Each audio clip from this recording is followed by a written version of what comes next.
ইরানের বিরুদ্ধে ইসরায়েল এবং আমেরিকার পরিচালিত হামলার আজকে দ্বিতীয় দিন শেষ হতে চলছে। এই 2 দিনে ইরানে কমপক্ষে 200 মানুষ নিহত হয়েছে বলে ইরানের দাবি। অন্যদিকে ইরান এটাও দাবি করেছে যে ইরান আমেরিকা এবং ইসরায়েলের বিরুদ্ধে যে পাল্টা হামলা করেছে তাতে আমেরিকার 200 সৈন্য নিহত হয়েছে। যদিও আমেরিকার পক্ষ থেকে বলা হচ্ছে এখনো পর্যন্ত 5 জন সৈন্য নিহত হয়েছে এবং কিছু সৈন্য আহত হয়েছে। ইসরায়েলও 10-12 জন মানুষ নিহত হওয়ার কথা ইসরায়েলি গণমাধ্যম বলছে, কিন্তু ইরানের গণমাধ্যম এই সংখ্যাটা আরো বেশি বলে দাবি করছে। বিশ্বের যে প্রান্ত থেকে এই লাইভ অনুষ্ঠান দেখছে এবং আমাদের লাইভে থেকে আমাদেরকে প্রশ্ন করে আমাদের সমৃদ্ধ করছেন, সবাইকে ধন্যবাদ জানাচ্ছি। আমরা ইরানের উপরে আমেরিকা এবং ইসরায়েলের যে হামলা দেখছি এটা আরো দীর্ঘায়িত হবে কিনা এটা আলোচনা করতেছিলাম এর আগের লাইভে, এবং এই আলোচনার মধ্যেই মার্কিন প্রেসিডেন্ট ডোনাল্ড ট্রাম্প ঘোষণা দিলেন যে ইরানের নতুন যারা এখন রাষ্ট্র ক্ষমতায় আছে তারা আমেরিকার সাথে আলোচনায় বসতে চায়, এবং ট্রাম্পের কথা হচ্ছে আমিও আলোচনায় বসতে রাজি হয়েছি। আলোচনায় বসা দরকার, তাদের আরো দ্রুত আলোচনায় বসা দরকার। তারা যত দ্রুত আলোচনায় বসবে ততই তাদের ক্ষয়ক্ষতির পরিমাণ কমবে, এটা হচ্ছে ট্রাম্পের কথা। কিন্তু ইসরায়েলের প্রধানমন্ত্রী বলছেন যে ইরানের বিরুদ্ধে ইসরায়েলের আক্রমণ আরো তীব্রতর হবে। ওদিকে ইরানের পররাষ্ট্রমন্ত্রীর বরাত দিয়ে ওমানের পররাষ্ট্রমন্ত্রী বলছেন যে ইরান চাইছে যদি আমেরিকা একটা সিরিয়াস কোনো আলোচনায় বসতে চায়, অর্থাৎ শুধুমাত্র সময়ক্ষেপণ না বরং সিরিয়াসলি কোনো আলোচনায় যদি বসতে চায় তাহলে ইরান আলোচনায় বসতে রাজি আছে। অর্থাৎ ইরান এখানে পররাষ্ট্রমন্ত্রীর মাধ্যমে সুর নরম করছে বলা যায়। ওদিকে ইরানের সামরিক নেতারা বলছেন যে ইরানের উপরে আমেরিকা আক্রমণ করে, আমেরিকা এবং ইসরায়েল ইরানের সর্বোচ্চ ধর্মীয় নেতাকে হত্যা করার মাধ্যমে সব ধরনের লাল দাগ পার করেছে, সব ধরনের রেড লাইন অতিক্রম করেছে ইসরায়েল এবং আমেরিকা। এখন থেকে ইসরায়েল এবং আমেরিকার বিরুদ্ধে ইরান শুধুমাত্রই হামলা এবং হামলা করবে, এর বাইরে আর কিছু ইরান দেখছে না। এই হামলা ততদিন পর্যন্ত চলবে যতদিন পর্যন্ত ইরান নিজেকে নিরাপদ মনে না করবে, এটা হচ্ছে ইরানের সামরিক কর্মকর্তাদের দাবি। তো ইরানের একদিকে সামরিক কর্মকর্তাদের বক্তব্য একরকম, অন্যদিকে পররাষ্ট্রমন্ত্রীর বক্তব্য অন্যরকম। ইরানের বিপ্লবী গার্ডের সদস্যরা বা বিপ্লবী গার্ডের পক্ষ থেকে আজকে সকালে বলা হয়েছিল যে পুরোপুরি হরমুজ প্রণালী বন্ধ করে দেওয়া হয়েছে, কিন্তু ইরানের পররাষ্ট্রমন্ত্রী আজকে বিকেলের দিকে সন্ধ্যার দিকে বলছেন যে হরমুজ প্রণালী বন্ধ করার কোনো ইচ্ছা তাদের নেই। হরমুজ প্রণালী দিয়ে যে আন্তর্জাতিক যোগাযোগ ব্যবস্থা বা আন্তর্জাতিক পণ্য পরিবহন, আন্তর্জাতিকভাবে জ্বালানি পরিবহনের যে সিস্টেম বা যে ব্যবস্থা আছে সেটাকে কোনোভাবেই সেটাতে বিঘ্ন ঘটানোর ইচ্ছা ইরানের নেই, এবং ইরান তার উপরে যে আক্রমণ হয়েছে সেই আক্রমণকে প্রতিহত করতে বা সেই আক্রমণের বিরুদ্ধে আক্রমণের আক্রোশ গিয়ে হরমুজ প্রণালীর উপরে ফেলবে না, এটা হচ্ছে ইরানের পররাষ্ট্রমন্ত্রীর কথা। কিন্তু আইআরজিসি বা ইরানের বিপ্লবী গার্ড সকাল থেকে যেটা বলেছে এবং যেটা করেছে সেটা হচ্ছে এই হরমুজ প্রণালী পাড়ি দেওয়ার সময় একটা পণ্যবাহী জাহাজে আক্রমণ করেছে এবং সেই জাহাজে আগুন ধরে গেছে। এখন এই যে ইরানের সুর নরম করা, আবার ইরানের উপরে দুপুর থেকে আজকে দুপুর এবং বিকালে যে পরিমাণ ইসরায়েলি আমেরিকান হামলা হয়েছে সেটা গতকালের চেয়েও আরো তীব্র ছিল। যদিও সকালবেলা ইরানের সর্বোচ্চ ধর্মীয় নেতা আয়াতুল্লাহ আলী খামেনেইর মৃত্যুর পর ইরানের বিপ্লবী গার্ডের পক্ষ থেকে বলা হয়েছিল যে আজকে থেকে ইরান আরো বেশি তীব্রভাবে আক্রমণ করবে, কিন্তু ইরানের সেই তীব্র আক্রমণ আজকে এখনো পর্যন্ত দেখা যায়নি। যদিও ইরান আক্রমণ করেছে তারপরে, কিন্তু সেই আক্রমণের তীব্রতা গতকালের চেয়ে যে বেশি ছিল সেটা বলা যাবে না। তবে ইসরায়েলের আক্রমণ গতকালের চেয়ে আরো তীব্র হয়েছে, সেটা বিভিন্ন ভিডিও ফুটেজে দেখা গেছে। ইরানের সরকার এখন নিজেকে সামলে নিয়ে নতুন করে তাদের সরকার ব্যবস্থা, নতুন করে তাদের এই যে সর্বোচ্চ ধর্মীয় নেতা নির্ধারণ করবে এবং সেখান থেকে পরবর্তীতে সিদ্ধান্ত আসবে এরকম। আপনাদের কাছ থেকে অনেক প্রশ্ন আছে, সেই প্রশ্নগুলোর মধ্যে থেকে আমি কিছু প্রশ্নের উত্তর দেওয়ার চেষ্টা করব। যেমন সৌদি আরব কেন গোপনে সমর্থন দিল আমেরিকা এবং ইসরায়েলকে? আমেরিকার রণতরীকে কেন্দ্র করে জোরালো হামলা করছে না কেন? আমেরিকার রণতরীর উপরে আজকে হামলা করার কথা বলেছে ইরানের বিপ্লবী গার্ডের বক্তব্য অনুযায়ী আমেরিকার আব্রাহাম লিঙ্কন বিমানবাহী রণতরীকে লক্ষ্য করে 4টি ব্যালিস্টিক মিসাইল নিক্ষেপ করেছে ইরান। কিন্তু সেই 4টি ব্যালিস্টিক মিসাইল ওই বিমানবাহী রণতরীতে আঘাত হেনেছে কিনা এ ব্যাপারে ইরানের পক্ষ থেকে কোনো দাবি করা হয়নি। ইরানের পক্ষ থেকে যেটা বলা হয়েছে যে আমরা ব্যালিস্টিক মিসাইল নিক্ষেপ করেছি এই টার্গেটে। আমেরিকার পক্ষ থেকে বলা হয়েছে যে হ্যাঁ, ব্যালিস্টিক মিসাইল এসেছিল, কিন্তু সেই ব্যালিস্টিক মিসাইলগুলো এই জাহাজে পৌঁছার আগেই তাদেরকে ধ্বংস করে দেওয়া হয়, একটা মিসাইলও জাহাজে আঘাত করেনি, এরকম বক্তব্য আমেরিকার পক্ষ থেকে। দুপুরবেলা আজকের যে লাইভে, সন্ধ্যার সময় যে লাইভে এসেছিলাম সেখানে বলেছিলাম যে কেন ইরান এই বিমানবাহী রণতরীতে আক্রমণ না করে অন্য জায়গাগুলোতে আক্রমণ করছে। সেখান থেকে আপনারা যারা দেখেছেন লাইভটি তারা বুঝতে পারবেন। অন্যান্য আরব দেশগুলো ইরানে হামলা করবে কিনা এ নিয়ে ব্যাপক কিছু হচ্ছে তথ্য ফাঁস হচ্ছে। এগুলোর কতটা সত্য কতটা মিথ্যা এখনো পর্যন্ত এগুলো যাচাই করা কঠিন এই মুহূর্তে, কারণ ঘটনা এত তড়িৎ পরিবর্তন হচ্ছে, ঘটনাক্রম এত দ্রুত হচ্ছে, মোড় নিচ্ছে যে আপনি তথ্য যাচাই করারও সুযোগ পাচ্ছেন না। তারপরেও আমরা সর্বোচ্চ সঠিকটা দেওয়ার চেষ্টা করছি আমাদের বিভিন্ন চ্যানেলগুলোতে, টেলিগ্রাম, ফেসবুক, ইউটিউব, যেখানেই আপনারা যাবেন সেখানেই তথ্য পাবেন, সবচেয়ে বেশি পাবেন টেলিগ্রামে। তো সৌদি আরবের ব্যাপারে একটা তথ্য এসেছে যে সৌদি আরবের ক্রাউন প্রিন্স, সৌদি আরবের যুবরাজ সৌদির সেনাবাহিনীকে এখানে যুদ্ধে জড়ানোর জন্য প্রস্তুত হতে বলেছেন, এরকম একটা খবর। এই খবরের সত্যতা এখনো পর্যন্ত পুরোপুরি পাওয়া যায়নি, তবে এখানে যে জিনিসটা পাওয়া গেছে সেটা হচ্ছে সৌদি যুবরাজ এই আক্রমণ শুরুর অনেক দিন আগে আমেরিকা এবং ইসরায়েলকে এরকম একটা আক্রমণ যত দ্রুত সম্ভব করতে বলেছেন। সুতরাং সেরকম একটা আক্রমণ হলে সৌদি আরবে পাল্টা আক্রমণ আসবে এবং সৌদি আরবে পাল্টা আক্রমণ হলে সৌদি সৈন্যদের প্রস্তুত থাকতে হবে, এরকম কথা হয়তো তিনি তখন থেকেই বলে আসছেন। এটা নতুন কিছু নাও হতে পারে। কাতারে মার্কিন রাডার কতটা ক্ষতিগ্রস্ত হয়েছে এবং ইরান যে কঠিন হামলার হুমকি এখনো দিচ্ছে তা কতটুকু বাস্তব? ইরান কঠিন হামলার হুমকি যেটা দিচ্ছে সেটা এই দিক থেকে বাস্তব যে ইরানের এখন আর পিছনে ফিরে তাকানোর কিছু নাই এবং ইরানের বিপ্লবী গার্ড এই ক্ষেত্রে পুরোপুরি মনস্থির করেছে যে তার সব কিছু দিয়ে সে আক্রমণ করবে। কিন্তু এখন যেই জিনিসটা দেখা যাচ্ছে, কিছুটা আমার কাছে মনে হচ্ছে, এটা হয়তো আপনারা আজ করতে পারছেন না বা আপনারা আজ করছেন না, কিন্তু আমার কাছে যেটা মনে হচ্ছে যে ইরানের সামরিক নেতৃত্ব একভাবে চিন্তা করছে, রাজনৈতিক নেতৃত্ব এখন অন্যভাবে চিন্তা করছে। যেটা বলেছিলাম আজকে সন্ধ্যার সময় যে মার্কিন প্রেসিডেন্ট ডোনাল্ড ট্রাম্প ঘোষণা দিয়েছিলেন যে ইরানের এই খামেনেই এবং তার আশেপাশের লোকজনের মৃত্যুর পর ইরানে এখন যারা ক্ষমতায় আছে তাদের মধ্য থেকে অনেকেই আমেরিকার সাথে বন্ধুত্বপূর্ণ সম্পর্ক রক্ষা করতে চায় এবং আমেরিকার সাথে সম্পর্ক উন্নয়ন করতে চায়। তিনি তাদের নাম বলেন নাই। এর পরপরই আবার ডোনাল্ড ট্রাম্প মার্কিন পত্রিকাকে বলেছেন যে ইরানের পক্ষ থেকে তার সাথে সরাসরি আলোচনার প্রস্তাব এসেছে এবং তিনি সেই সরাসরি আলোচনার প্রস্তাবকে গ্রহণ করেছেন। এখন এই আলোচনা কবে হবে, কোন দিন হবে, কোথায় হবে সে ব্যাপারে তিনি জানাননি, তবে তিনি বলেছেন যে এই আলোচনা যত তাড়াতাড়ি তারা আলোচনায় বসবে তাদের জন্য ভালো। এর পরপরই এই পররাষ্ট্রমন্ত্রীর যে বক্তব্যগুলো তাতে মনে হচ্ছে যে ইরান ব্যাক চ্যানেলে আমেরিকার সাথে যোগাযোগ রক্ষা করছে ইরানের রাজনৈতিক নেতৃবৃন্দ।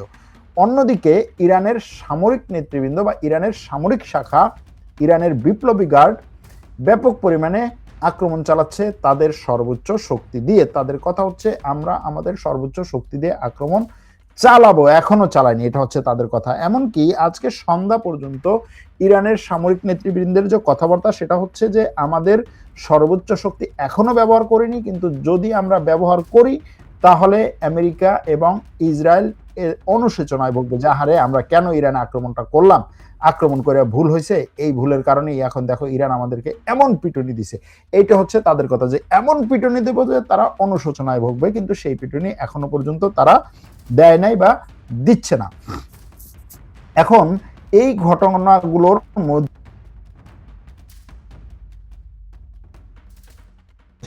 ইসরায়েলের যে হামলাগুলো হয়েছে সেই হামলাগুলোতে ইরানের দাবি ইসরায়েলের হামলাতে বহু লোক তারা হতাহত করেছে, কিন্তু ইসরায়েলের পক্ষ থেকে বলা হচ্ছে মাত্র কয়েকজন, 1 ডজনের মতো। অন্যদিকে ইরানের বিপ্লবী গার্ডের দাবি হচ্ছে, একটু আগে যেটা দেখলাম যে আল জাজিরার খবর, মার্কিন ঘাঁটিগুলোতে ইরানের হামলায় এ পর্যন্ত 560 জন মার্কিন সৈন্য নিহত হয়েছে। এটা হচ্ছে ইরানের বিপ্লবী গার্ডের দাবি, 560 জন। আর আমেরিকার দাবি হচ্ছে 3 জন মার্কিন সেনা এখনো পর্যন্ত নিহত হয়েছে, 5 জন আহত হয়েছে। এটা মার্কিন যুক্তরাষ্ট্রের দাবি।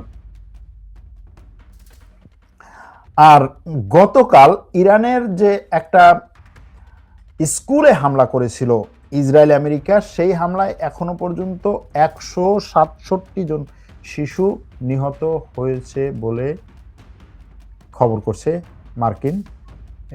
করছে ইরানের গণমাধ্যম। ইরানের আহওয়াজ প্রদেশে একটা মার্কিন ড্রোন ভূপাতিত করার কথা বলেছিল আইআরজিসি বা ইরানের বিপ্লবী গার্ড আজকে সকালবেলা। পরবর্তীতে সন্ধ্যার দিকে প্রেস টিভি সেই মার্কিন ড্রোনের ছবি শেয়ার করেছে। মার্কিন প্রেসিডেন্ট ডোনাল্ড ট্রাম্প বলছেন যে তাদের যেই আক্রমণ করার কথা যেটা ছিল, তারা সেই আক্রমণটা এগিয়ে এনেছে। অর্থাৎ তার কথা অনুযায়ী যেটা বোঝা যায় যে ইরানে আমেরিকা এবং ইসরায়েল একত্রে আক্রমণ করতে চেয়েছিল, আরও কিছুদিন পর তারা এই আক্রমণটাকে সামনে এগিয়ে নিয়ে এসেছে এবং এই ক্ষেত্রে তারা অভূতপূর্ব সাফল্য পেয়েছে, এটাও দাবি করছে মার্কিন যুক্তরাষ্ট্রের প্রেসিডেন্ট। এবং তার দাবি অনুযায়ী ইরানের 48 জন সামরিক জেনারেলকে হত্যা করেছে মার্কিন যুক্তরাষ্ট্র।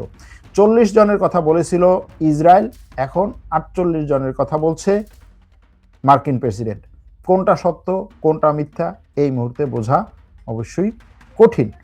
এখন এই পরিস্থিতিতে সৌদি যুবরাজের সাথে ফোন আলাপ করেছেন তুরস্কের রাষ্ট্রপতি। ফোনে এই অঞ্চলের পরিস্থিতি নিয়ে আলাপ করেছেন এবং তার কথা অনুযায়ী তুরস্কের রাষ্ট্রপতি সৌদি যুবরাজকে যেটা বলেছেন সেটা হচ্ছে যে এই অঞ্চলে যদি এই যুদ্ধ থামানো না হয় তাহলে এটা এই অঞ্চলে আরো বড় আকারে ছড়িয়ে পড়তে পারে এবং সেটা যদি হয় তাহলে সেক্ষেত্রে এই যুদ্ধ আর পরবর্তীতে ঠেকানো যাবে না। সুতরাং সৌদি আরবের উচিত হবে এই যুদ্ধ যে কোনো ভাবেই হোক ঠেকানোর।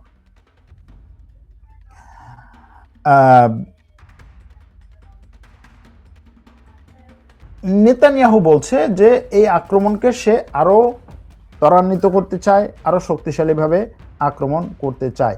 আজকে আপনারা জানবেন পাকিস্তানের বিভিন্ন শহরে আমেরিকার যে সমস্ত কনসুলেট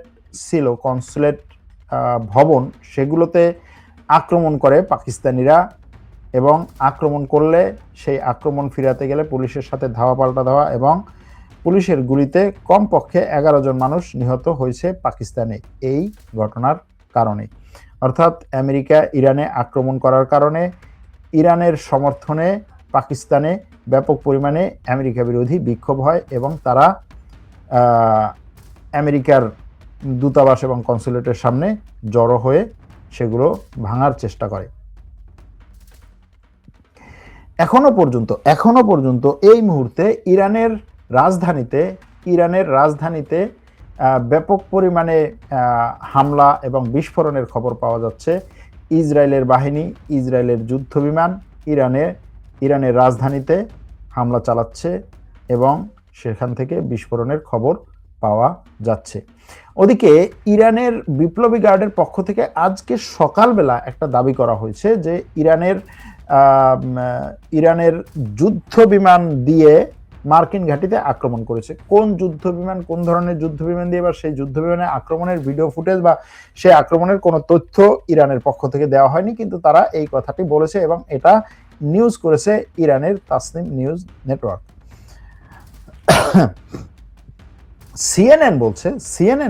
সিএনএন এর খবর যে সৌদি যুবরাজ মোহাম্মদ বিন সালমান তার সেনাবাহিনীকে অলরেডি সে অনুমোদন দিয়েছে। কিসের জন্য অনুমোদন দিয়েছে? ইরানের বিরুদ্ধে অ্যাকশন নেয়ার অনুমোদন দিয়েছে। এবং এটার কারণ কি? কারণ হচ্ছে সৌদি আরবের বিরুদ্ধে যে কাপুরুষোচিত যে আক্রমণটি ইরান করেছে সেই আক্রমণের বিরুদ্ধে সৌদি আরব নিজেকে সুপুরুষ দাবি করার জন্য ইরানের বিরুদ্ধে আক্রমণ করবে। এবং সেই সিএনএন এর খবর অনুযায়ী সৌদি যুবরাজ বলছে যে সৌদি আরব তার নিজেকে রক্ষার জন্য সব ধরনের পদক্ষেপ নিতে প্রস্তুত। এই কথাটা কিন্তু আমরা আজকে সন্ধ্যার দিকে সংযুক্ত আরব আমিরাতের প্রতিরক্ষা মন্ত্রণালয় থেকেও শুনেছি। এবং আমরা যেটা জানি যে এই গালফ কোঅপারেশন অর্গানাইজেশন বা উপসাগরীয় সহযোগিতার সংস্থার দেশগুলো সৌদি আরব, কাতার, বাহরাইন, সংযুক্ত আরব আমিরাত, ওমান, তারপরে হচ্ছে কুয়েত, এরা একত্রে এদের পররাষ্ট্রমন্ত্রীরা আজকে বৈঠক করার কথা। অনলাইনে বৈঠকটি হবে এবং সেই বৈঠকে তারা সিদ্ধান্ত নেবে। তো সেই বৈঠকের আগে এই ধরনের যে বক্তব্যগুলো আসছে, এই বক্তব্যগুলো যে বার্তা দিচ্ছে সেটা হচ্ছে সৌদি আরব এবং আরব রাষ্ট্রগুলো দরকার হলে ইরানের বিরুদ্ধে সরাসরি পদক্ষেপ নিবে বা যুদ্ধে জড়াতে পারে।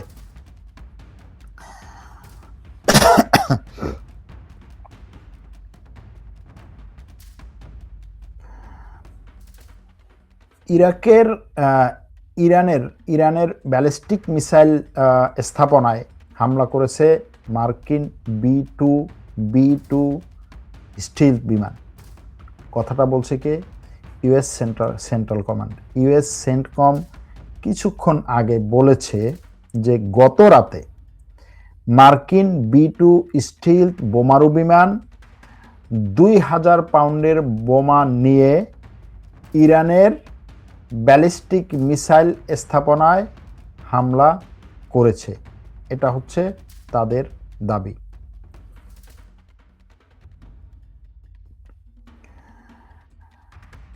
চীন এবং রাশিয়া কি করবে এটা নিয়ে আপনাদের প্রশ্ন ছিল, সেই প্রশ্নের উত্তর বলি। চীন এবং রাশিয়া এই আক্রমণের তীব্র নিন্দা করেছে এবং বলেছে যে ইরানের উপরে যে আক্রমণ সেটা অন্য একটা দেশের স্বাধীনতার সার্বভৌমত্বের উপরে আমেরিকার অবৈধ হস্তক্ষেপ। আমেরিকা অতি দ্রুত এই অবৈধ হস্তক্ষেপ থেকে ফিরে আসুক, এরকমটি চীন এবং রাশিয়া তাদের বিবৃতিতে বলেছে। এত হামলার পরেও আমেরিকা ইসরায়েলের খুব কম লোক মারা যাচ্ছে কিভাবে? আমেরিকা ইসরায়েলের খুব কম লোক মারা যাচ্ছে কারণ আমেরিকা ইসরায়েল যেই সমস্ত জায়গায় হামলা হতে পারে সেই সব জায়গাকে আগে থেকেই ধারণা করে খালি করেছে। দ্বিতীয় হচ্ছে তাদের সাইরেন সিস্টেম অনেক শক্তিশালী। মিসাইল নিক্ষেপের পরপরই তারা সাইরেন বাজানো শুরু করে এবং লোকজনকে নিরাপদ আশ্রয়ে নিয়ে যায়। তৃতীয় হচ্ছে ইরানের ক্ষেপণাস্ত্রগুলো ইসরায়েলের মতো এত ব্যাপক বিধ্বংসী আকারে সবকিছু ধ্বংস করতে পারে না।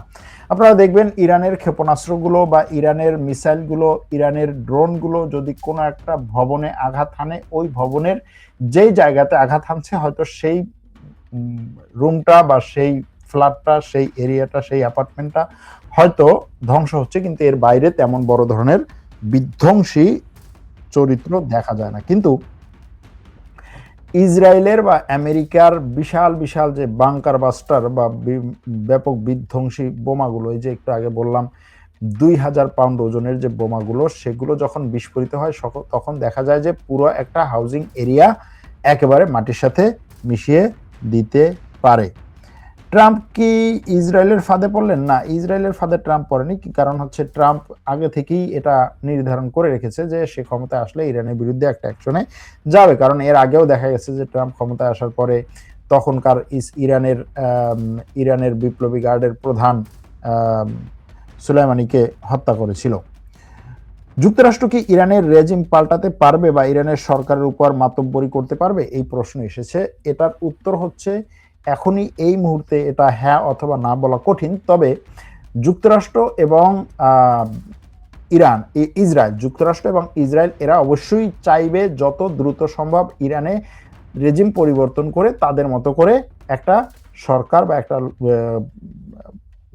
একটা গ্রুপকে ক্ষমতায় বসিয়ে তারপরে ইরানকে নিজেদের মতো করে চালাতে। কিন্তু সেটাতে কতটা সফল হবে সেটা নির্ভর করবে ইরানের রাজনৈতিক নেতৃবৃন্দ এবং সামরিক নেতৃবৃন্দ একই সুরে, একই তালে, একই লয়ে কথা বলে কিনা। যদি সেখানে ভাঙন দেখা দেয় তাহলে সেটা আমেরিকা এবং ইসরায়েলের জন্য সহজ হবে। আরব আমিরাতেই বেশি হামলা হচ্ছে কেন অন্যান্য আরব দেশগুলো থেকে? এই প্রশ্নটা অনেকেরই। কেন আরব আমিরাতেই এত বেশি হামলা হচ্ছে? ইরান এত বেশি হামলা করছে, আরব আমিরাতের উপরে ইরানের আক্রোশটা কেন? এটা তো হওয়া উচিত সৌদি আরবের উপরে। এর কারণ হচ্ছে আরব আমিরাতে মোসাদের ঘাঁটি আছে এবং খুব সম্ভবত আরব আমিরাতের এই মোসাদের ঘাঁটি থেকে ইরানের উপরে বিভিন্ন ধরনের হামলা চালানো হয়েছে এই আক্রমণের সময়। এই তথ্য ইরানের কাছে আছে। এজন্য আরব আমিরাতকে ইরান সবচেয়ে বেশি টার্গেট করেছে। এবং আপনারা জানবেন যে এই ইসরায়েলকে এই অঞ্চলে আরো বেশি প্রায়োরিটি দেওয়া এবং ইসরায়েলকে আরো বেশি জাস্টিফাই করার ক্ষেত্রে যেই দেশটি সবচেয়ে বেশি কাজ করছে সেটা হচ্ছে আরব আমিরাত। এই কারণে আরব আমিরাতের উপরে বেশি টার্গেট হচ্ছে। আরো একটা খবর আসছে, সেটা হচ্ছে যে এইবারের আক্রমণে ইরানের উপরে এইবার যে আক্রমণ হয়েছে সেই আক্রমণে আরব আমিরাত থেকে অনেক বেশি মিসাইল নিক্ষেপ করা হয়েছে। কিন্তু এই সমস্ত খবরের বাইরে আমার ধারণার কথা যদি বলে, আমার যেটা ধারণা হচ্ছে সেটা হচ্ছে যে যেই মিসাইলে আলী খামেনেই নিহত হয়েছে খুব সম্ভবত সেই মিসাইল এবং সেই গোয়েন্দা তথ্য আরব আমিরাত থেকে এসেছে। এটা হওয়ার সম্ভাবনা অনেক বেশি। এ কারণেই হয়তোবা আরব আমিরাতের উপরে ইরান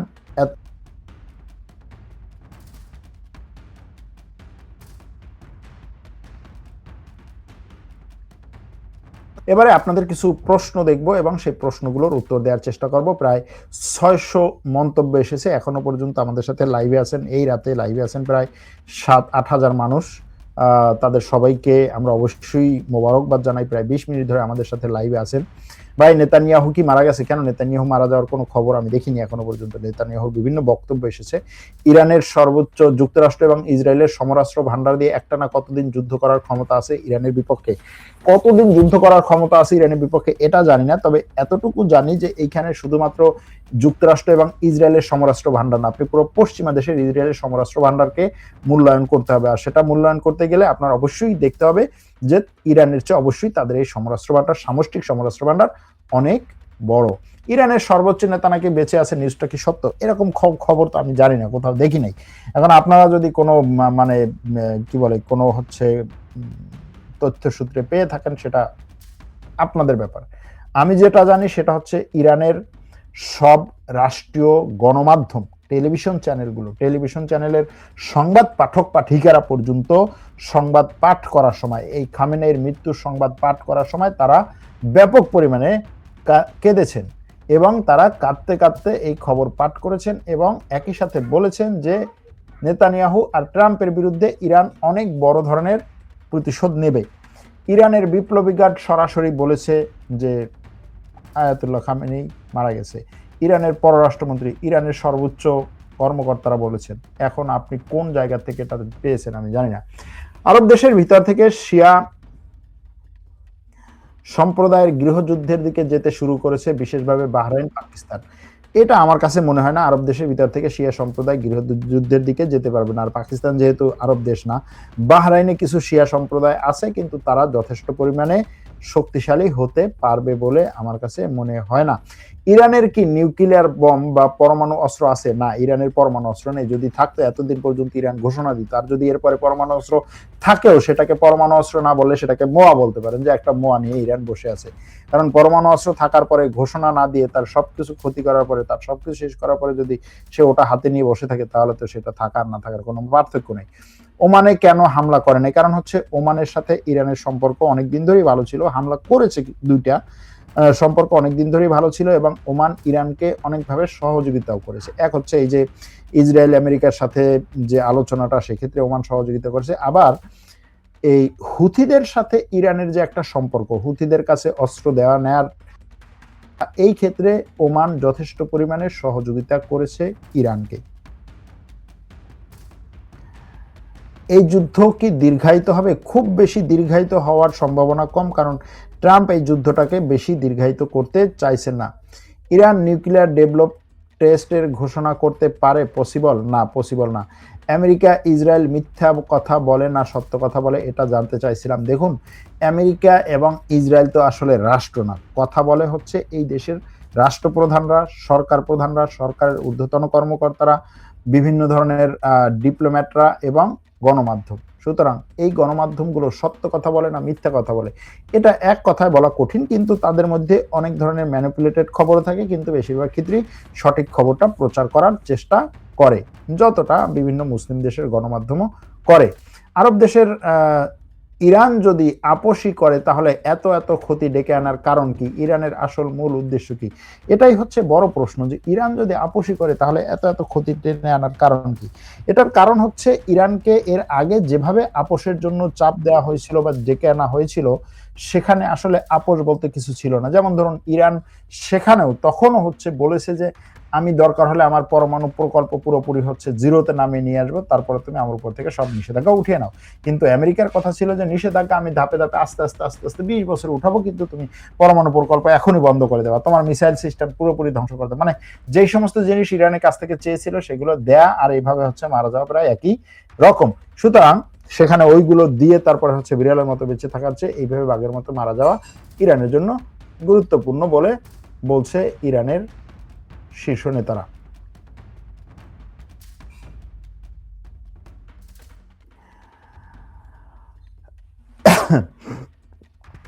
এবার আক্রমণ করলে ইরানের মিসাইল ভান্ডার কয়দিন চলবে এটা আমি আসলে বলতে পারি না, তবে ইরানের মিসাইল দিয়ে যেহেতু নিজে উৎপাদন করে, সেহেতু এই মিসাইল দিয়ে দীর্ঘক্ষণ যুদ্ধ করা সম্ভব। আবাবিল পাখি ইরানকে রক্ষা করছে না কেন, এই প্রশ্ন আপনি আবাবিল পাখির কাছে জিজ্ঞেস করেন। তেলের দাম বৃদ্ধি পেয়েছে কি? যেহেতু এই 2 দিন ছুটি, শনিবার রবিবার এই অঞ্চলে ছুটি, তেলের দাম হয়তো আগামীকালকে বোঝা যাবে যে কতটা বৃদ্ধি পেয়েছে বা কতটা বৃদ্ধি পাবে। তেলের দাম বৃদ্ধি পাওয়ার ক্ষেত্রে যে সমস্ত আন্তর্জাতিক সূচক বা আন্তর্জাতিক যে সমস্ত তথ্যের ভান্ডার আছে, সেগুলোতে যদি আমরা চেক করি তা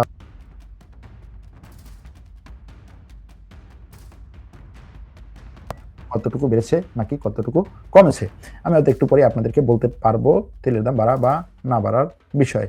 তেলের দাম আসলে এখনো পর্যন্ত বাড়েনি, যদিও কালকের থেকে মাত্র 2% বেড়েছে, অর্থাৎ $72 বা $73 পর্যন্ত আছে। এটা 100-150 দিকে যাওয়ার একটা সম্ভাবনা আছে। তবে তেল উৎপাদনকারী দেশের সংস্থা ওপেক, যেটার নেতৃত্ব দিচ্ছে হচ্ছে সৌদি আরব, সেই ওপেক এবং অন্যান্য আরব দেশগুলো এটার সাথে সরাসরি সংযুক্ত আছে। ওপেকের পক্ষ থেকে বলা হয়েছে যে তারা তেলের উৎপাদন ব্যাপক হারে বাড়াবে। তেলের উৎপাদন কেন বাড়াবে? কারণ হচ্ছে ইরানের এই আক্রমণের কারণে যে তেল সরবরাহ কমবে সেটাকে পুষিয়ে নেওয়ার জন্য। কিন্তু যদি হরমুজ প্রণালী বন্ধ করে দেয়, উৎপাদন বাড়িয়েও তো লাভ নেই। আমি জানি না কি হবে তখন সেখানে। আপনারা দেখছেন আমার কথাগুলো ছোট হয়ে আসছে, ব্যাপক পরিমাণে ক্লান্ত হয়ে আছি, সত্য কথা, যেটা সারাদিন অফিস করার পরে এই দিন রাত 24 ঘন্টা এই জিনিসগুলো নিয়ে পড়ে থাকা, পরিবার, রোজা, রমজান, ইফতার, তারাবি সবকিছু মিলিয়ে আর কি মোটামুটি একটা কঠিন সময়ের মধ্যে দিয়ে আমরা পার করছি। আমি না শুধু, অনেকেই আমাদের মতো হয়তো অনেকেই বা আমাদের টিমে যারা আছে, অন্যান্য যারা এই কাজগুলো করেন, তারা সবাই। তারপরেও যে আপনারা দেখতেছেন সেজন্য এত সময় করে আপনাদের সাথে আলোচনা করছি। বহু প্রশ্ন 500 প্রশ্ন এসেছে।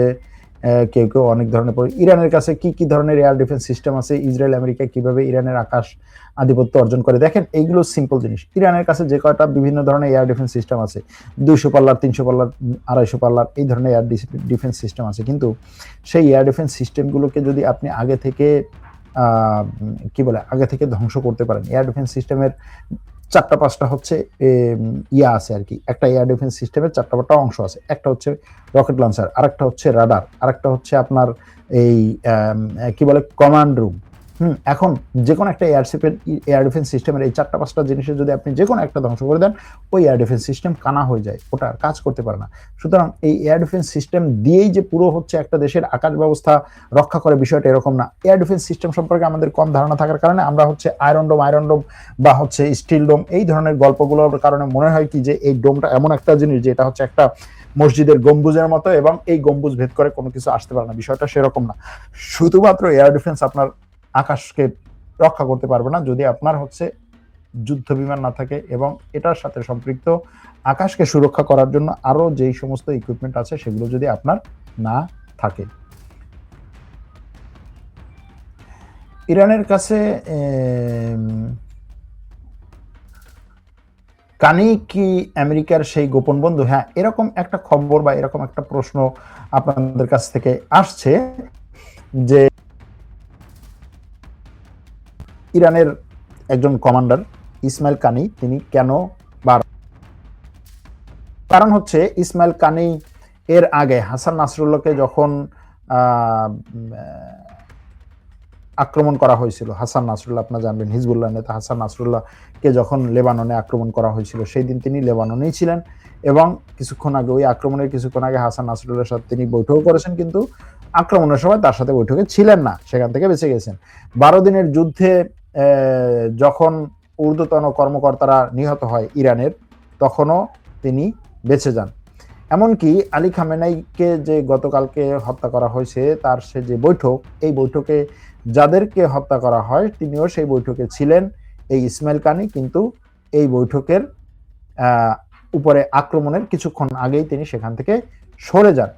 সুতরাং অনেকেরই প্রশ্ন যে আসলে তাহলে কি তিনি আগে থেকেই এইগুলো সব জানতেন, এজন্যই বারবার সেখান থেকে বেঁচে যাচ্ছেন, এবং তিনি কি তাহলে মোসাদের এজেন্ট? এরকম কথাবার্তা আসছে। কিন্তু ইরানের সর্বোচ্চ কর্মকর্তা যারা, শীর্ষ নেতা যারা, তারা যেহেতু তাকে এখনো পর্যন্ত এই পোস্টে বহাল রেখেছেন, সেহেতু বলা যায় যে এই ব্যাপারে ইরানের কাছে কোনো তথ্য নাই। আর ইরানের কাছে কোনো তথ্য না থাকার পরে এই 4-5টা জিনিস নিয়ে আমি আপনাকে বলতে পারবো না যে সে আসলেই মোসাদের এজেন্ট। আমি জাস্ট হচ্ছে তথ্যগুলো আপনাদের কাছে দিতে পারি।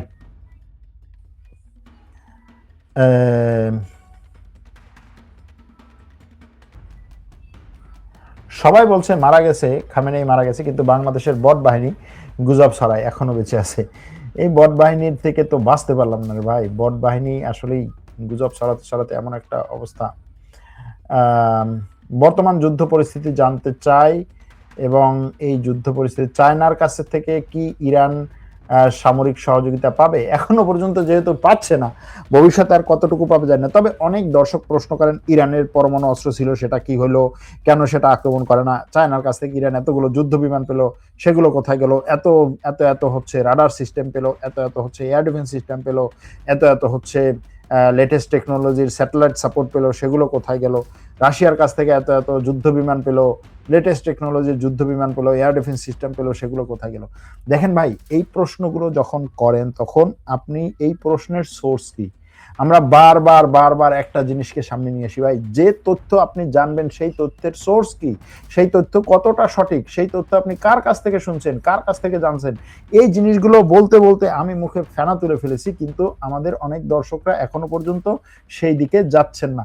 শুধুমাত্র এটার ক্ষেত্রে না, এই যে তথ্য বিভ্রাট এবং ভুল তথ্য, মিথ্যা তথ্য, সঠিক জায়গা থেকে তথ্য না নেওয়া, সেই তথ্যকে যাচাই বাছাই না করার যে একটা প্রবণতা, এটা আমাদের মধ্যে সামাজিক ব্যাধি হিসেবে এমনভাবে ছড়িয়ে পড়েছে যে এটা একটা সময় পর্যন্ত, একটা সময় পরে গিয়ে আমরা আমাদের নিজেদেরই ক্ষতি করব। সুতরাং নিজেদেরকে বাঁচানোর জন্য, নিজেদের ভবিষ্যৎকে বাঁচানোর জন্য, নিজেদেরকে আরো শক্তিশালী করার জন্য, নিজের জ্ঞানকে আরো সমৃদ্ধ করার জন্য আপনার যেটা জানা দরকার সেটা হচ্ছে ফ্যাক্ট চেকিং। জানতেই হবে, বাঁচতে হলে জানতে হবে, এছাড়া কোনো উপায় নেই। দেখবেন প্রত্যেকটা পদে পদে আপনি এটার জন্যই ঠেকতে হবে, এরকম একটা পরিস্থিতি, এরকম একটা অবস্থায় আমরা যাচ্ছি ভাই। সঠিক জিনিসটা, সত্য জিনিসটা জানার উপায় আপনাকে জানতেই হবে, এটা ছাড়া তো কোনো উপায় নেই। আপনি দেখেন, আপনি আপনার জীবন চলার ক্ষেত্রে সব সঠিক জিনিসটা জানতে চান, শিক্ষার ক্ষেত্রে সবচেয়ে ভালো শিক্ষাটা জানতে চান, শিক্ষার ক্ষেত্রে সবচেয়ে সঠিক শিক্ষাটা জানতে চান, তথ্য উপাত্তের ক্ষেত্রে সবচেয়ে সঠিকটা নিতে চান, আপনি ইনভেস্টমেন্টের ক্ষেত্রে সবচেয়ে সঠিকটা নিতে চান, ব্যবসার ক্ষেত্রে সবচেয়ে সঠিকটা নিতে চান, পোশাক কেনার ক্ষেত্রে সবচেয়ে ভালো পোশাকটা কিনতে চান, বই কেনার ক্ষেত্রে সবচেয়ে ভালো বইটা কিনতে চান। সুতরাং সবচেয়ে ভালোটা আপনাকে জানতে হবে, জানার জন্য ফ্যাক্ট চেকিং শিখতে হবে। আমরা ফ্যাক্ট চেকিং শিখাই, আরো বিভিন্ন জায়গা থেকে আপনি শিখতে পারেন। আপনি যদি বলেন সরওয়ার ভাই আপনি অনেক বেশি দামে ফ্যাক্ট চেকিং শিখান, আপনার কাছ থেকে শিখতে পারছি না, অনেকেই আছেন কম দামে ফ্যাক্ট চেকিং শেখায়, সহজে শিখায়, ফ্রিতে শিখায়। যে কোনো জায়গা থেকে হোক, আপনার এটা সম্পর্কে একটা আইডিয়া, একটা ধারণা থাকতে হবে, মিডিয়া লিটারেসি আপনার দরকার। সুতরাং আমাদের ফ্যাক্ট চেকিং এ যদি ভর্তি হতে চান তাহলে আমি ডিসক্রিপশনে বিস্তারিত দিয়ে দিব, আপনারা সেখান থেকে ভর্তি হতে পারেন। রমজানের 15 তারিখ পর্যন্ত আমাদের 50% ডিসকাউন্ট আছে। এই কথার পরে আবার আপনাদের প্রশ্নে যাই, ইরানের সাবমেরিনগুলো কি করছে? আমি জানি না, তবে ইসরায়েলের সাবমেরিনগুলো কি করছে এই ব্যাপারে তথ্য আছে। বলতে পারেন ভাই ইরানের তথ্য জানেন আর ইসরায়েলের তথ্য জানেন, আপনি তো ইসরায়েলের চর, এরকম চর অনেকেই বলছে। অনেক সময় বলছে হচ্ছে আপনি ইরানের চর, অনেক সময় বলছে আপনি ইসরায়েলের চর, অনেক সময় বলছে আপনি তুরস্কের চর, অনেক সময় বলছে আপনি আমেরিকার চর। এটা হওয়া ভালো। এখন আমার মতো একজন মানুষ যদি এরকম 5টা 10টা দেশের হচ্ছে গোয়েন্দা সংস্থার জন্য কাজ করতে পারে, এটা তো আমার জন্য ব্যাপক একটা চমৎকার একটা মানে গৌরবের বিষয়, তাই না? এটা তো সবার কপালে তো এগুলো জোটে না। যাই হোক, যখন আমি ইরানের এই সামরিক শক্তি, ইরানের রাজনৈতিক অবস্থা, ইরানের এই ধরনের পরিকল্পনাগুলো, ইরানের এই যে অতিরঞ্জিত করে বলা কথাগুলো নিয়ে মোটামুটি সঠিক তথ্য দিতে চেয়েছিলাম বা দিচ্ছিলাম, তখন অনেকেই আমাকে বলেছেন যে ভাই আপনি ইরানকে ছোট করে দেখান, আপনি ইরান নিয়ে আপনার হচ্ছে চুলকানি আছে। কিন্তু আমার আসলে ইরান নিয়ে চুলকানি ছিল না, আমার ছিল ইরান নিয়ে সঠিক তথ্য দেওয়ার একটা ইচ্ছা। আমি সেটাই দেওয়ার চেষ্টা করেছি এবং এখন এসে প্রমাণ হচ্ছে যে আমার দেশ তথ্যগুলো সঠিক ছিল। এটা শুধুমাত্র এখন না, সবগুলো ক্রাইসিস মোমেন্টেই এসে দেখা যায় যে আসলে আগে মানুষ যেই জিনিসগুলোকে তাদের আবেগ দিয়ে চিন্তা করত, শেষে ক্রাইসিস মোমেন্টে এসে দেখে যে না, আমরা যে জিনিসগুলো বলছি সেগুলো তো সঠিক। আমি এগুলো তো আসলে আকাশ থেকে পাওয়া কোনো ওহী না, এগুলো সব জায়গায় আছে, সব জায়গায়। আপনি জাস্ট হচ্ছে একটু চোখ কান খুলে যদি অনলাইনে সার্চ দেন আপনি খুঁজে পাবেন তথ্যগুলো। কিন্তু আপনি আবেগ দিয়ে বিচার করছেন, আপনি যুক্তি দিয়ে বিচার করছেন না। পার্থক্য শুধু এতটুকু। এবং আপনি কার কাছ থেকে তথ্য নিচ্ছেন সেটা আপনি খোঁজ করছেন না। জাস্ট হচ্ছে অনলাইনে ইউটিউবে কোনো একটা হেডলাইন দেখলেন, ইরান এবার ফাটিয়ে দিবে, ব্যাস আপনি বসে বসে ওইটা শুনলেন এবং কে বললো, কোত্থেকে বললো, কোন সূত্রের উপরে বললো আপনি কিচ্ছুই ধরলেন না। আপনি কানে দিয়ে ব্যাস একেবারে আরামে মোটামুটি হচ্ছে আনন্দে আপনি ঘুমিয়ে গেলেন। ইরানের পরমাণু অস্ত্র আছে, ইরান কাউকে বলতেছে না। ইরান এটা করবে, ইরান সেটা করবে, ইরান অমুক করবে, ইরান তমুক করবে, একেবারে মার্কিন যুদ্ধ জাহাজ হচ্ছে তছনছ করে দিবে। এই ধরনের খবরের সোর্স কি, কোত্থেকে আসছে সেটা জানার দরকার আগে। এত প্রশ্ন। ইরান যদি এখন আত্মসমর্পণ করে এবং তাদের যে নেতাগুলো এখন পর্যন্ত জীবিত আছে তাদেরকে নিয়ে কি দেশ পরিচালনা করা সম্ভব? অবশ্যই সম্ভব। আত্মসমর্পণ না, ইরানের কাছ থেকে আমেরিকা এবং ইসরায়েল যেটা চায়, ইরান যদি সেটা দেয়, সেটা কি? সেটা হচ্ছে ইরানের বর্তমান যে রাষ্ট্র পরিচালনার সিস্টেম, অর্থাৎ ইরান ইসলামী প্রজাতন্ত্র অথবা শিজমের উপরে ভিত্তি করে ইরানের যে রাষ্ট্র পরিচালনা করার সিস্টেম, সেটাকে বাদ দিয়ে আমেরিকা এবং ইসরায়েলকে ইরান সর্বোচ্চ শত্রু হিসাবে যে দেখছে, সেটাকে বাদ দিয়ে আমেরিকা এবং ইসরায়েলের সাথে সবার আগে সবার প্রথমে বন্ধুত্ব করে তারপরে হচ্ছে তাদের জন্য ইরানকে উন্মুক্ত করে দিয়ে যদি রাষ্ট্র পরিচালনা করতে চায়, তাহলে অবশ্যই রাষ্ট্র পরিচালনা করা সম্ভব।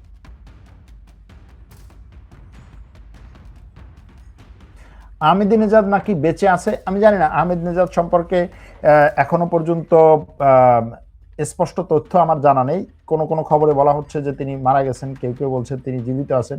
সুতরাং এই তথ্যগুলো এখনো পর্যন্ত স্পষ্ট না। যতদিন পর্যন্ত একেবারে পুরোপুরি স্পষ্ট তথ্য আমরা না জানবো, ততদিন পর্যন্ত এই ধরনের ভুয়া তথ্য আমরা ছড়াই না। আপনারা জানবেন গতকাল থেকে আমরা বলে আসছিলাম যে এই সোর্সগুলো দাবি করেছে ইরানের সর্বোচ্চ ধর্মীয় নেতা নিহত হয়েছে, এই সোর্সগুলো থেকে আমরা এখনো পর্যন্ত নিশ্চিত হতে পারিনি, এজন্য বলিনি। আমরা কিন্তু গতকাল থেকে এভাবে বলছি, যখন নিশ্চিত হয়েছে তখন বলছি। তখন অনেক দর্শক এসে বলেন ভাই এটা তো আমি 3 দিন আগে থেকে জানি। আপনি 3 দিন আগে থেকে জানেন হচ্ছে বিভিন্ন সোর্সের দাবি, নিশ্চিত তথ্য না। ওটা আমরাও 3 দিন আগে থেকে জানি, কিন্তু আমরা ওইভাবে প্রচার করি না। ইরান বুর্জ আল খলিফাকে ধ্বংস করছে না কেন? ইরান বুর্জ আল খলিফাকে ধ্বংস করছে না কেন? ইরান, এই প্রশ্নের উত্তর আমি কেমনে দেবো বলেন?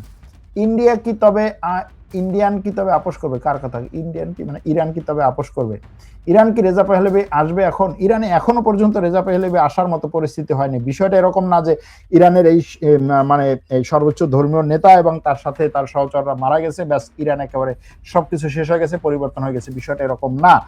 এটা এরকম অন্য দেশের সাথে তুলনা করবেন না যে ওই দেশের প্রধানমন্ত্রী পালিয়ে গেছে, ব্যাস দেশে পরিবর্তন হয়ে গেছে।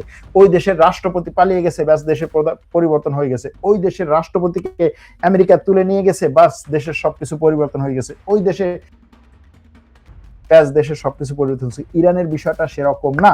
ইরানের এই যে ইসলামিক প্রজাতন্ত্র, ইসলামিক রেজিম যেভাবে তৈরি করা হয়েছে, সেখানে নেতা না থাকলেও অটো পাইলটের মতো সিস্টেম চলবে। সেই অটো পাইলটের মতো চলা সিস্টেমকে যতদিনে কলাপস করতে না পারবে, ততদিনে ওই রেজা পাহলেভি আসারও সুযোগ নাই। আর হচ্ছে আমেরিকা ইসরায়েলের যে ইরানে একেবারে রাতারাতি একটা পরিবর্তন করে ফেলবে, সেটা করারও সুযোগ নাই।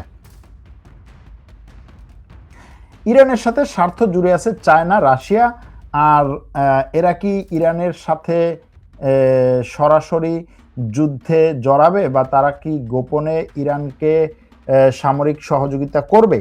গোপনে সামরিক সহযোগিতা করবে কিনা সেটা এখনো স্পষ্ট না, কিন্তু সরাসরি যে সামরিক সহযোগিতা করবে না সেটা কিন্তু তারা মোটামুটি স্পষ্ট করেছে, কারণ তারা নিন্দা জানিয়েছে। তারা এটা বলে নাই যে ইরানের সাথে আমরা সরাসরি আসি, ইরানের পাশে আসি, ইরানের উপরে যদি কেউ আক্রমণ করে সেটা আমার উপরে আক্রমণ, আমিও ইরানের সৈন্য পাঠাবো, অস্ত্র পাঠাবো, এরকম কিন্তু বক্তব্য তারা দেয় নাই। ভাইজান, বাহরাইন ও কাতারের রাডার ধ্বংস করেছে, তার মূল্য কত? আপনি চ্যাট জিপিটি জিজ্ঞেস করলে সে আমার চেয়ে আরো তাড়াতাড়ি সঠিক তথ্যটা বলতে পারবে।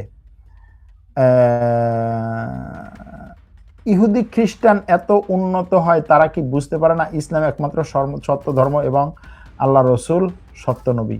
আপনি কি একটু পিন দেওয়ার চেষ্টা করেন নাকি?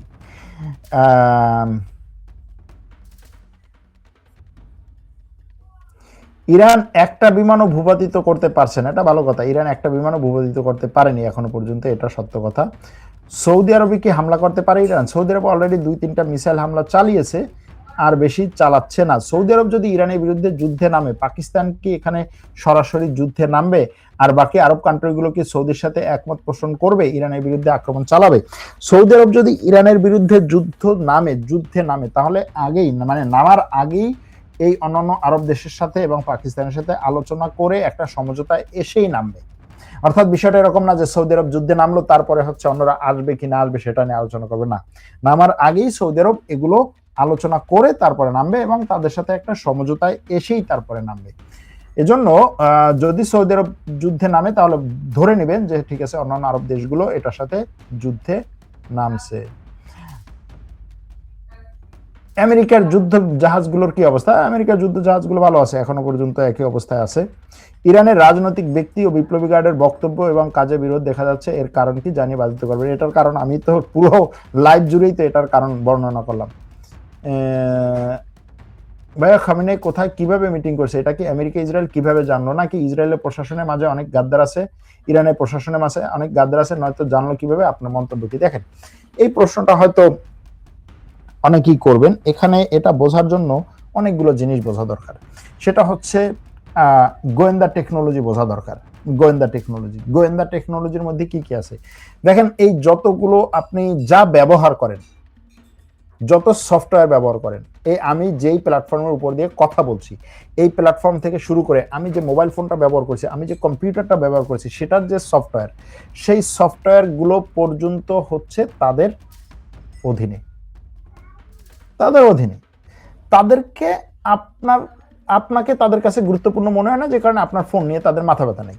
আপনাকে যতটুকু গুরুত্বপূর্ণ মনে হয় ততটুকু কিন্তু তারা আপনাকে ইউজ করে। যেমন ধরেন, আমি ফোনে কথা বললাম যে ভাই আগামীকালকে 2টা শার্ট কিনবো, এখন কি ধরনের শার্ট কেনা যায় বা কোন জায়গা থেকে কিনবে, এটা নিয়ে আলাপ করলাম ফোনে। আপনি জাস্ট রেখে দিবেন, এরপর থেকে দেখবেন যে আপনি কোনো একটা ওয়েবসাইটে ঢুকছেন, গুগল আপনার অটোমেটিক শার্টের মেসেজগুলো দিয়ে দিচ্ছে, শার্টের অ্যাডগুলো দেখাচ্ছে। কিসের ভিত্তিতে দেখাচ্ছে? আপনি ফোনে কথা বলছেন, তার কি এই ফোনের কথা রেকর্ড করার কোনো সুযোগ আছে, শোনার সুযোগ আছে? নাই, তার কথা অনুযায়ী নাই, কিন্তু সে করতেছে। হোয়াটসঅ্যাপ বলতেছে না যে এন্ড টু এন্ড এনক্রিপ্টেড, মানে এই মেথড থেকে ওই মেথড তুমি ছাড়া আর কেউ নাই।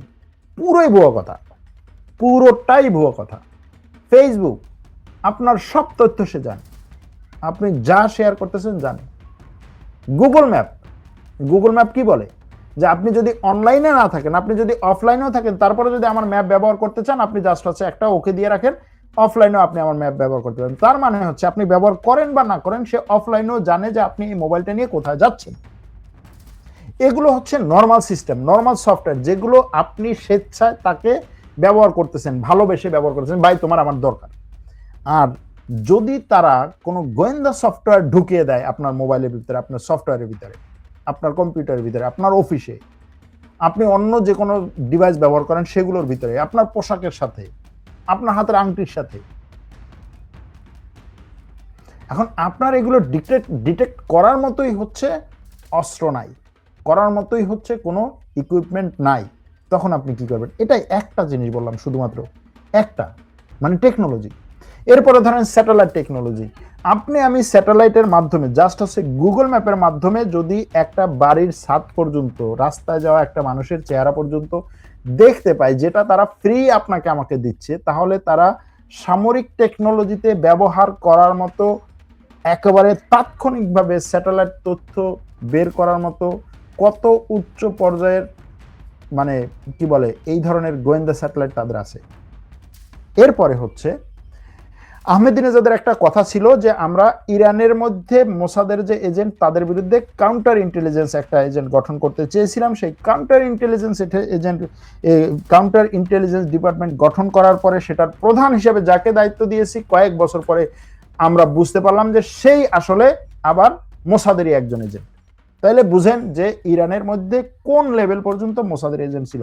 এরকম অনেক তথ্য আছে যে ইরানের হিজবুল্লাহর সর্বোচ্চ যে নেতা, সে বহু বছর পর্যন্ত মোসাদের এজেন্টগুলোকে ধরে ধরে তারপরে হিজবুল্লাহ থেকে বের করেছে, তাদেরকে ফাঁসি দিয়েছে, তাদেরকে শাস্তি দিয়েছে। কিন্তু 8 বছর পর্যন্ত সে বুঝতেই পারে নাই যে তার যে প্রধান মানে কি বলে পিএস, সে মোসাদের এজেন্ট। ইরানের মধ্যে তো অহরহ, এটা তো বিভিন্নভাবে আমরা করলাম, তাই না, জানতে পারি। তো ওই মুহূর্তেই তাদের পাশেই যে হচ্ছে এজেন্ট থাকতে হবে বিষয়টা সেরকম না। কোনো একটা ডিভাইস কোনো একটা সময় কোনো একটা সুযোগে যদি আপনার সাথে সে যুক্ত করে দিতে পারে, আপনি যে জিনিসগুলো ব্যবহার করেন সবসময় সেগুলোর কোনো একটার সাথে যদি এরকম কিছু একটা যুক্ত করে দিতে পারে, তারপরে তো সে সবসময় আপনার তথ্যগুলো পাচ্ছে। আপনি একটা ফোন নিয়ে বসেছেন, ফোনটা রাখলেন রুমের মধ্যে, আপনি কে কে আছেন, কে কে কথা বলতেছেন, সবগুলো হচ্ছে সে সাথে সাথে পাঠাতে পারে। সুতরাং এই তথ্যগুলো ধরার এবং এগুলোকে ডিটেক্ট করার যদি ক্ষমতা আপনার থাকে, আপনার লোকেরও দরকার নেই।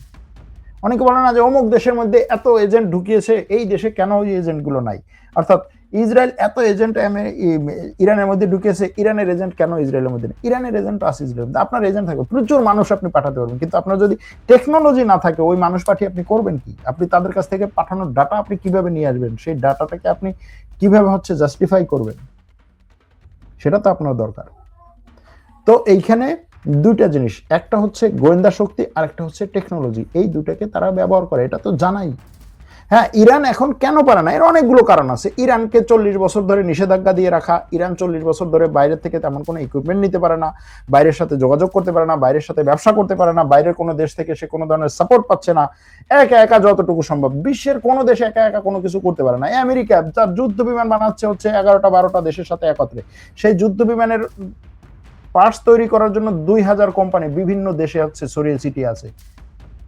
এরকম ভাবে আপনার একা কোনো কিছু করা সম্ভব না, আপনার কোনো না কোনো জিনিস বাইরের থেকে নিয়ে আসতে। 40 বছর ধরে যদি আছে আপনি নিষেধাজ্ঞায় পড়ে থাকেন, কিভাবে করবেন? এখন বলতে পারেন যে 40 বছর ধরে যদি নিষেধাজ্ঞায় থাকে, তাহলে এত হামকি ধামকির দরকার কি? প্রশ্নটা হচ্ছে এইখানে, দরকার কি? সেটাও আমি বহুবার বলেছি যে হামকি ধামকির দরকার কি। আপনি যখন একটা আইডিওলজিকে হচ্ছে মুভমেন্ট করবেন, একটা আইডিওলজির উপরে ভিত্তি করে আপনি যখন একটা রাষ্ট্র পরিচালনা করবেন এবং সেই আইডিওলজিটাকে আপনি সুপার একটা আইডিওলজি এবং সুপার একটা সিস্টেম হিসেবে দেখাবেন, এবং সেটা দেখানোর ক্ষেত্রে আপনি একটাকে শত্রু বানাবেন। যেমন ধরুন আমেরিকা, ইসরায়েল, সুপার পাওয়ার গুলো কাউকে না কাউকে শত্রু বানায়, শত্রু না হলেও সে বানায়। ধরেন নিজেই তৈরি করলো, তারপর নিজেই বললো যে ও আমার শত্রু। আইএসআইএস কে নিজেরাই তৈরি করলো, তারপর বললো যে এটা আমার শত্রু। তখন শত্রুকে হচ্ছে এভাবে সেভাবে এত বড় করে যে এটা হচ্ছে বিশাল এক দানব, এই দানবকে কেউই হত্যা করতে পারবে না। তারপরে একদিন সে গিয়ে ওই দানবকে ধরেন একটা থাপ্পড় মারলো, দানবটা পরে মারা গেল। তারপর বলবো কি যে এই দানব দেখো কেউ হত্যা করতে পারতো না, এইরকম দানবকে আমি আমার সৈন্য দিয়ে ব্যাপক পরিমাণে লড়াই করে দানবকে হত্যা করছি, সুতরাং আমি হচ্ছে সুপার পাওয়ার। এই যে নিজে নিজে তৈরি করা জিনিসগুলো দিয়ে নিজের ক্ষমতাকে প্রকাশ করার যে সিস্টেম, এইটা হচ্ছে আইডিওলজির উপর ভিত্তি করে যে সমস্ত রাষ্ট্র গঠিত হয় তারা আরো বেশি চালায়, কারণ তার জনগণকে, তার সাপোর্টারদেরকে দেখানো দরকার। এবং সে শুধুমাত্র তো নিজের রাষ্ট্র না, তার যে প্রক্সি সংগঠনগুলো বিভিন্ন দেশে, এই যে কি বলে তার ইরানের যে এই শিইদের যে প্রক্সি সংগঠনগুলো আছে, তাদেরকে তো হচ্ছে নিজের দিকে আকৃষ্ট করতে হবে। আকৃষ্ট করার জন্য কি করা দরকার? নিজেকে সুপার দেখানো দরকার এবং পাশে হচ্ছে একটা আরেকটা সুপার দানব দেখানো দরকার। তো নিজেকে যখন সুপার আপনি দেখাবেন তখন তো আপনার অনেক কিছু বলতে হবে, আমি এটা করবো, আমি ওটা করবো, আমি সেটা করবো, আমি এরকম, আমি এরকম, আমি এই হয়ে গেছি, আমি সেই হয়ে গেছি, পাশে একটা দানব আছে, ওটাকে আমি শেষ করে দেব। ঠিক একইভাবে ইসরায়েলও এটা করে, ইরানকে ফুলিয়ে ফাঁপিয়ে বড় করে, ইরানের এটা আছে, ইরানের সেটা আছে, ইরান পরমাণু অস্ত্র এই তো 1 সপ্তাহের মধ্যে তৈরি করলো, এই 3 দিনের মধ্যে তৈরি করবে, এই 2 দিনের মধ্যে, 1 ঘন্টা পরে সে পরমাণু অস্ত্র তৈরি করে ফেললো, আর করে ফেললেই সবাইকে একেবারে মেরে ফেলবে, দুনিয়ার জন্য হুমকি হয়ে দাঁড়াবে, সারা দুনিয়াকে শেষ করে দিবে। আমেরিকার রাষ্ট্রপতি এই কথা বলছে না যে আমি ইরানে আক্রমণ করছি, কিসের জন্য? ইরানে আক্রমণ করছি ইরান থেকে বিশ্বকে বাঁচানোর জন্য, আমেরিকার মানুষকে বাঁচানো। ইরানে গিয়েছিল আমেরিকার মানুষকে হত্যা করার জন্য? তো এই ধরনের জিনিসগুলো আছে। এজন্য এই যে কি বলে এটাকে, আপনি ইরান কি করলো না করলো, কি বললো না বললো, এতদিন পর্যন্ত কেন এরকম হচ্ছে, হামকি দামকি করলো, রাজনৈতিকভাবে তার এটা করতেই হবে। অথবা ধরেন এখন ইরানের উপর আক্রমণ হচ্ছে, এখন ইরান কি ঘরে চুপচাপ বসে থাকবে যে না আমি কিছু বলবো না? সে তো বলবেই যে আমি অবশ্যই পাল্টা হামলা করব, আমার উপরে যে আক্রমণ আছে সেটার আরো যত বেশি সম্ভব সেটা আক্রমণ করব, আরো বড় ধরনের আক্রমণ করব, এটার জন্য হচ্ছে তাদেরকে আমি একেবারে ধূলিসাৎ করে দেবো, এই ধরনের কথা তো বলতেই হবে। এ ধরনের কথা আপনার উপর আক্রমণ হলো আপনি বলতেন।